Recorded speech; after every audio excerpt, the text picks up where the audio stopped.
Assalamualaikum warahmatullahi wabarakatuh. Kepada yang terhormat Bapak Dr. Iswandi MA selaku pengampu mata kuliah desain pembelajaran PAI berbasis digital, yang saya hormati Ibu Kepala RA dan Ibu Muta'alimin beserta keluarga anak didik sekalian yang ada di RA dan Ibu Muta'alimin. Nah, di sini izinkan saya untuk melakukan presentasi tentang pelajaran nilai agama dan moral pada bab itu. Nah, terlebih dahulu izinkan saya untuk men-share screen PowerPoint yang saya buat terlebih dahulu.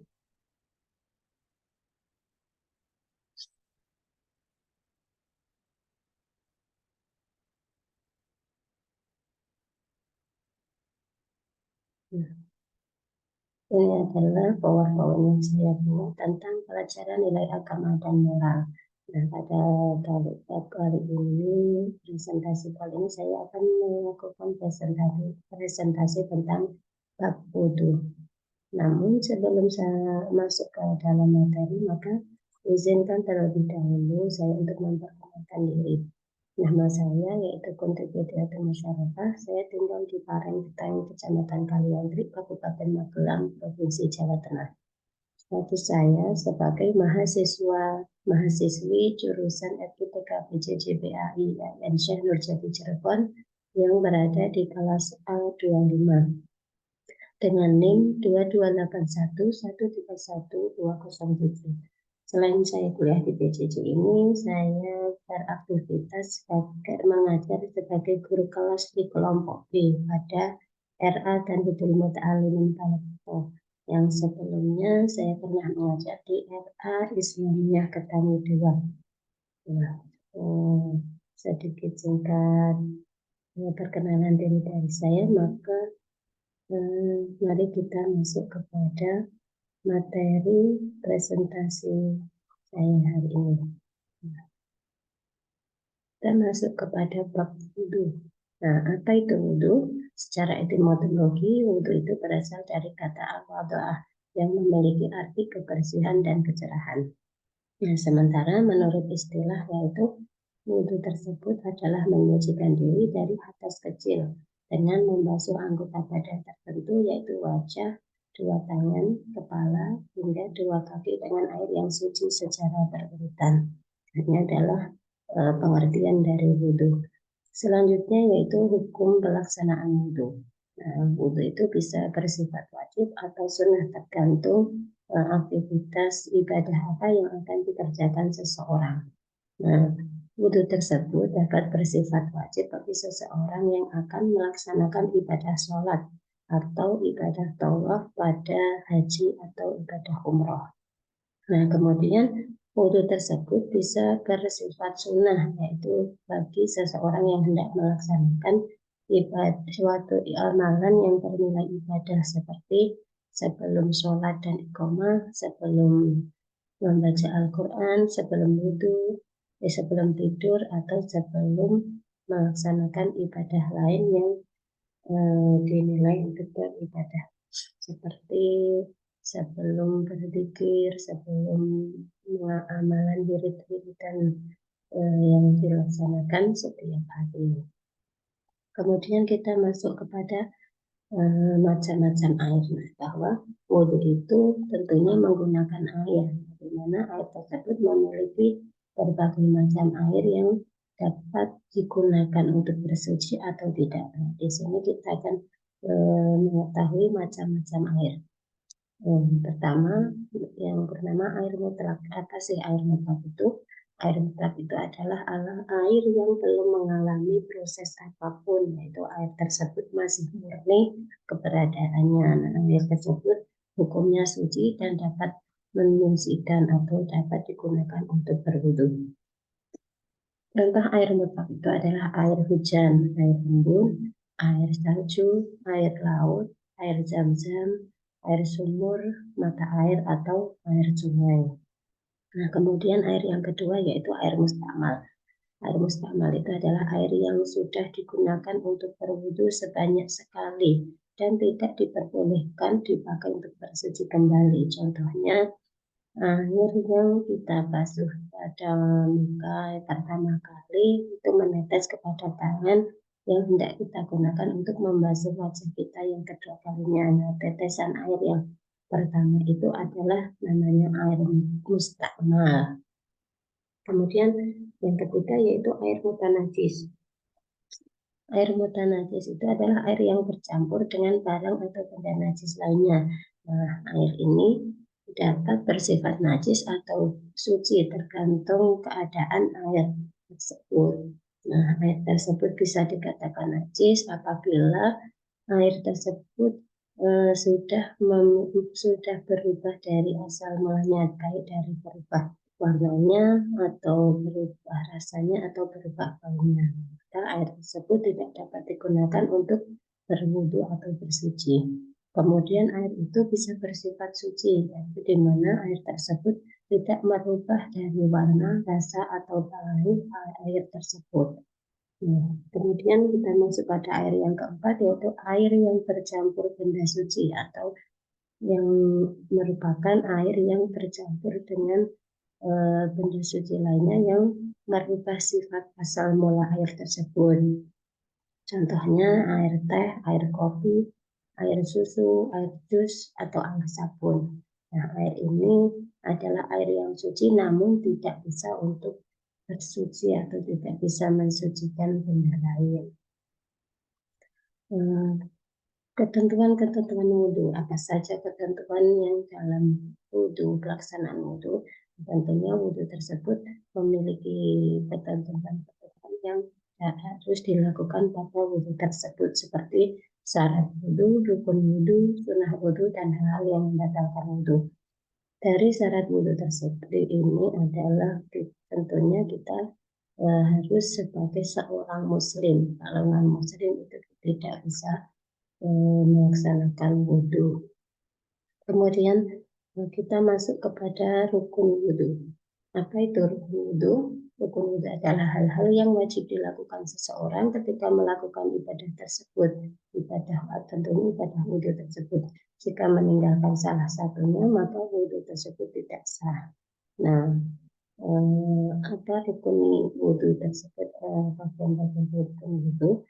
Yaitu satu niat, kedua membasuh wajah, ketiga membasuh tangan sampai siku-siku, yang keempat mengusap sebagian rambut, lima membasuh kaki sampai dengan mata kaki, dan yang keenam tertib, yaitu berurutan dalam melaksanakan wudhu dari niat sampai dengan membasuh kaki sampai dengan mata kaki. Jika wudhu tersebut diselang-seling atau diloncat-loncatin, maka wudhu tersebut tidak akan sah.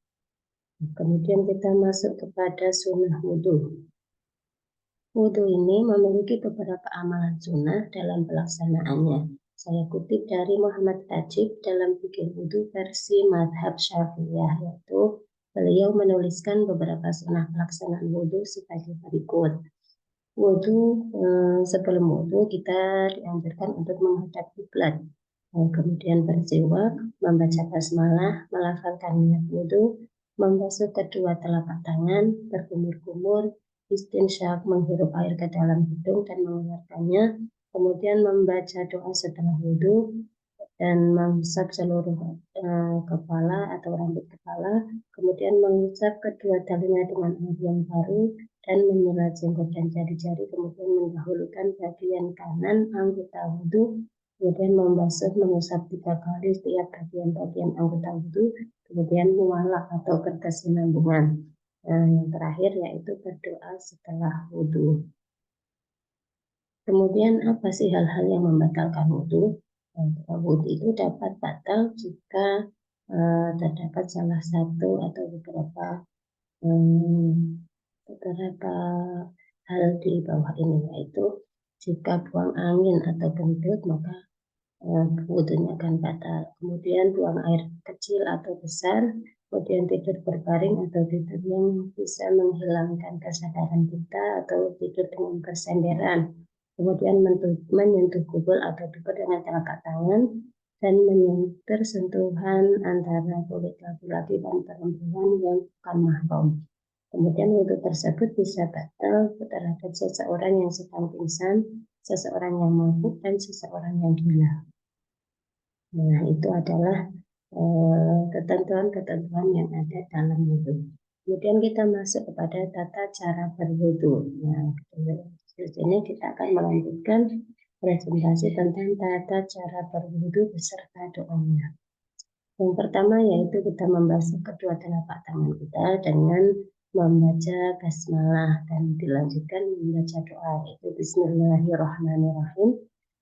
Allahumma inni as'aluka al-yumna wal barokata wa a'udzubika minas su'mi wal halakah. Kemudian dilanjutkan kumur-kumur seraya membaca doa Allahumma a'inni ala tilawati kitabika wa kasrati dzikrillah. Nah, kemudian membasuh hidung dengan menghirup air ke dalam hidung, kemudian mengeluarkannya dengan membaca doa Allahumma arihni ra'ihatal jannah wa anta radin anni.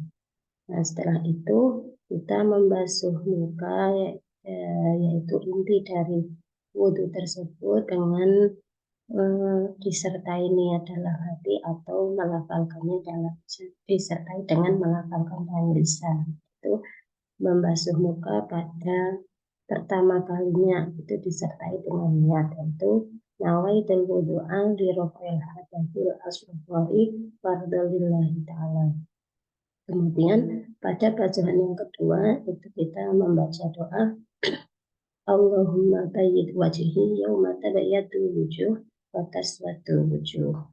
Selanjutnya kita akan membasuh tangan sampai kepada siku-siku. Dianjurkan dengan membasuh tangan kanan terlebih dahulu dengan membaca doa Allahumma a'ini kitabi biyamini wa hasibani hisaban yasira. Kemudian dilanjut membasuh tangan kiri dengan membaca doa Allahumma inni a'udzubika an tu'tiyani kitabi bishimali aw min wara'i dhahri. Nah, setelah itu kita akan membasuh sebagian rambut kepala dengan membaca doa Allahumma harim sya'ri wa basyari 'alan nar. Nah, basuhan yang selanjutnya yaitu kita akan membasuh kedua telinga yang disatakan telinga kanan dan kiri kita basuh bersamaan dengan membaca doa Allahumma ja'alni minal ladzina yastami'una al-qawla fayattabi'una ahsana. Kemudian anggota wudhu yang terakhir yaitu kita membasuh kedua kaki sampai dengan mata kaki dengan mendahulukan kaki yang kanan dengan membaca doa Allahumma sabit qadami ala siratikal mustaqim ma'a adadani ibadika sholihin. Kemudian dilanjut dengan membasuh kaki kiri dan membaca doa Allahumma inni a'udzubika an tanzila qadami ala sirat yauma tanzilu fihi wa tanzilu munafiqun. Nah, ini adalah tata cara kita berwudu. Setelah berwudu kita dianjurkan untuk berdoa terlebih dahulu, itu dengan menghadap kiblat dan menengadahkan kedua tangan kita dengan membaca doa Bismillahirrahmanirrahim. Asyhadu an la ilaha illallah wahdahu la syarikalah wa asyhadu anna Muhammadan abduhu wa rasuluh. Allahumma ij'alni minat tawwabin waj'alni minal mutatahhirin waj'alni min ibadikas sholihin. Ya. Terima kasih. Sekian presentasi pembelajaran pada pelajaran nilai agama dan moral tentang bab wudu. Nah, saya ucapkan pertama-tama terima kasih kepada pihak FITK PJJ-PAIIN Syekh Nurjati Cirebon, khususnya pada Bapak Dr. Iswandi MA selaku pengampu mata kuliah desain pembelajaran PAI berbasis digital yang telah memberikan kesempatan pada saya untuk melakukan presentasi ini. Selain itu, kami ucapkan terima kasih kepada keluarga besar MRA Tanhidul Muta'alim Balikerta yang selalu mensupport dan mendukung saya serta mengizinkan saya untuk ikut kuliah di PJJ-PAI ini. Nah, akhirul kalam, ihdinas siratal mustaqim. Wassalamualaikum warahmatullahi wabarakatuh.